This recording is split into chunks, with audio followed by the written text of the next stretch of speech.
আসসালামু আলাইকুম everyone, welcome back to my channel yummy food creation.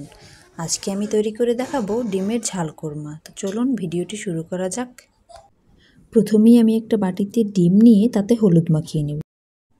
এবার একটি প্যানে তেল দিয়ে তেলটা গরম হয়ে গেলে একে একে ডিমগুলোকে দিয়ে ভালোভাবে ভেজে নেব।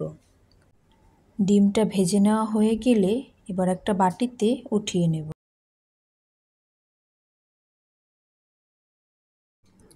এরপর চুলায় একটি প্যান বসিয়ে তাতে তেল গরম করে নেব। তেলটা গরম হয়ে আসলে পেঁয়াজ বাটা, কাঁচামরিচ বাটা ও বাদাম বাটা দিয়ে ভেজে নেব। মশলাটা ভেজে নেওয়া হয়ে গেলে পরিমাণ মতো লবণ, 2 টেবিল চামচ পরিমাণ মরিচের গুঁড়া ও হাফ চা চামচ হলুদ দিয়ে ভালোভাবে নেড়ে মিশিয়ে নেব। মিশিয়ে নেওয়া হয়ে গেলে তাতে ডিম দিয়ে পরিমাণ মতো দুধ দিয়ে ঢাকনা দিয়ে ঢেকে দেব।